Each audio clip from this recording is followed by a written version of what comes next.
Hi, everybody. Lauren from the Shaker Heights Public Library Adult Services staff. I am here to share with you a recipe that has really made the social distancing almost pleasant. So here we go. This is almost no knead bread. Um, what are the ways that I love bread? Oh my gosh, where do I even start? Fluffy, chewy, crusty. It's nourishment for the body and the soul. It's one of those things that you can make with really readily available ingredients that you probably already have in your pantry. Bread recipes are really flexible. You can add in any of the dried spices that might catch your eye. You can really vary the taste and the aroma of your bread recipe just by adding in a few little things, making it personal. It can be meditative to make bread, whether it's this recipe or another. You can really kind of get into shaping that dough just the way you like it. It really is almost a Zen art. And, it's really fun for the whole family. This recipe, especially, is really easy. It's a great one to involve your spouse or your kids in making. You have a little something that you can all do together.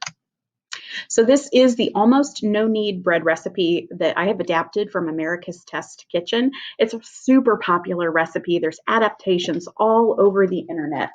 Um, Seriously, there's almost no kneading involved. It does take a total of about 15 hours to make this bread, but very little of that involves you. This is one of those recipes where you make the dough in the evening and then you bake it up the next day. What's really special about this bread is it's this beautiful, crunchy, chewy crust perfection with a moist, spongy interior, and that's all made possible by baking this bread inside of a Dutch oven. When you bake bread in the Dutch oven with the lid on top, what you're doing is you're almost creating an oven within an oven, allowing the steam from the dough to just surround it as it bakes and just developing that absolute crust perfection. Again, I want to stress this recipe is dead easy. So what we're going to need: 3 cups of all-purpose flour, quarter teaspoon rapid rise yeast, teaspoon and a half of salt, 3/4 of a cup room temperature water, half a cup lager style beer. This is going to be, your standard beers like Miller, Budweiser, Busch, that kind of thing. A tablespoon of vinegar. You want a Dutch oven with a lid, little parchment paper, large mixing bowl, rubber spatula, plastic wrap, and an 8 to 10 inch skillet. So go ahead and make sure you've got all of your ingredients ready to go. This is a picture of my setup for making the loaf that you see in all of these pictures.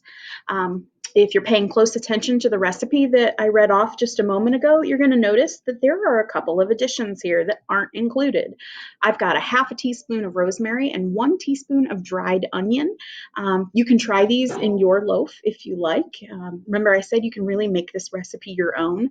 The rosemary and the onion really add an amazing aroma to this bread and a lovely savory flavor. In your mixing bowl, you want to combine together all of your dry ingredients, your flour, yeast, salts, and any of those optional dry spices. After you've stirred together those dry ingredients, go ahead and add in your wet. That's going to be your water, your lager, and your vinegar. Note, if you don't want to use beer, that's okay. You don't have to. You can actually use a total of 1 cup plus 2 tablespoons of water and omit the beer altogether. Again, that's going to be a total of water. It's 1 cup plus 2 tablespoons. All right, so you stirred together your dry ingredients. You poured the wet on top. Now you're going to use your rubber spatula to really combine all of those things together. Make sure that you use that spatula to get along the bottom of the bowl, capture all of that flour, and incorporate it into your dough. When you're all finished, it's going to look like this. Not the prettiest ball of dough, I will admit. Don't worry about it. It's okay. This is going to look a little bit shaggy. All right, this next step is exhausting. What you want to do, go ahead and cover that bowl with a little bit of plastic wrap and let it rest for 8 to 18 hours. Use this time to do whatever you like. Go play a game with the kids, take a walk outside, or feel free to check out some of the fun things that everybody else is doing during social distancing. My favorite has been the Getty Museum Challenge. The Getty Museum has asked folks to recreate these famous paintings with whatever they have on hand at home. Really humorous results. I highly recommend you check this out. All right, 8 to 18 hours later, remove the plastic wrap. Don't throw it away. We're going to reuse it. Go ahead, get yourself a little bit of clean counter space and dust that with a tablespoon or two of flour. Once you've got that flour spread across the counter, go ahead, grab your dough and put it into that flour covered area on your counter.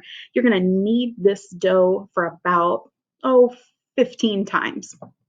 Really, that's all the kneading you're going to need to do. So you're going to take your hand and you're going to place it right in the middle of your dough. Nice firm push forward from the center of the dough. Give it a nice good shove.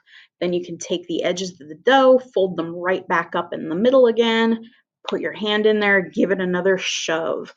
You're going to knead that about 15 times. Once you've done that, you can form this dough right back into a nice ball, a nice elegant round shape. Make sure that if you have any seams from where you've pulled the dough into that shape, that those seams are on the bottom. Just like the sun, you're going to let it rise. Tear out a piece of parchment paper, about 12 by 12 inches is a good size. Lay it in the bottom of your 8 to 10 inch skillet. Alternately, you could actually just wash out your big mixing bowl, make sure it's real dry, and go ahead and lay your parchment paper in that. When you put your dough in, it's going to be centered in either that mixing bowl or the skillet on top of that parchment paper. Remember to keep the seam side down. Recover that real loosely with your plastic wrap and let it rise for 2 hours. Now, if you've got good eyes, you're going to notice in my picture that it almost looks like my bread has some kind of a coating on it underneath of that plastic wrap, and you are right. I like to rub the top of my dough with either a little bit of cooking oil or maybe give it a brief spray with some nonstick cooking spray, and that just helps to guarantee that when I go to remove that plastic wrap again, that the dough is not going to stick. All right, so your dough has rested now for 2 hours. It should be roughly double its previous size. It is time to bake. Preheat your oven to 500 degrees. While the oven is preheating, go ahead and put your Dutch oven, including the lid, into the oven. Get that pot really, really hot. One thing to keep in mind is the handle on the lid of your Dutch oven.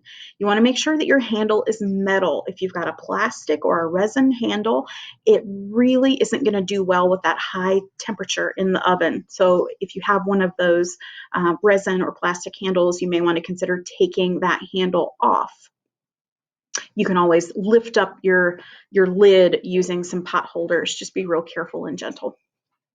All right, once you've got your oven up to temperature, go ahead and remove that hot pot, and you're gonna go back to your dough, put a slash in the top of that dough with a really sharp knife. What that slash is gonna do is allow the moisture in the dough to escape out of the bread and into the area inside your Dutch oven and create that steam capsule that I talked about a little bit earlier. So once you've slashed it, go ahead, use the edges of your parchment paper to lift up that dough and gently place it into that hot Dutch oven. Place the lid back on and then put it into the oven. Once it's in the oven, lower your temperature from 500 down to 425 and bake that for 30 minutes. 30 minutes is up, but we're not done yet. After 30 minutes, you want to reach in and remove that lid from your Dutch oven and bake it for another 20 to 30 minutes until the crust looks like really deep brown and delicious. This photo is a picture of what the bread looks like just as I have removed that lid from my Dutch oven. So you can see, it looks kind of crusty, but it's a little bit pale. It doesn't really have that beautiful brown crust that we're looking for. So this last 20 or 30 minutes of baking is really going to develop that. Now, if you're the kind of person that likes to have a temperature that you can shoot for knowing when your item is done, the target for this is going to be about 210 degrees Fahrenheit. So if you insert your digital thermometer into this bread, if the center has reached 210, you know it's done. An alternate way of checking on the doneness of your bread, if you very carefully lift it out of your pot, tap it on the bottom. If it sounds hollow, it's probably done. All right, look at this beautiful bread. Nice and golden brown. You can see all those nooks and crannies. OMG. If you have the willpower, let this cool for 2 hours. I will warn you that the smell is absolutely maddening. It's so delicious, just fills your whole house with this amazing aroma. If your house is like mine, you're not going to make 2 hours before you go ahead and slice this. That's okay, no judgment. So here is the finished result. I had a really lovely deep golden brown loaf. I went ahead and sliced it up, a little butter, absolutely delicious and so easy. All right, so if you want to try this recipe or read about other baking recipes, you can try a couple of these items that I've highlighted today. You've got Cook It in Your Dutch Oven, edited and published by America's Test Kitchen, Cook's Illustrated Baking Book, again by America's Test Kitchen, and Living Bread by Daniel Leader and Lauren Chapman. All three of these items are available to read digitally on Overdrive and Libby. You can also watch baking resources like America's Test Kitchen Season 16 and the Great British Baking Show. Both of those are available on Hoopla. Thanks to everybody and happy baking.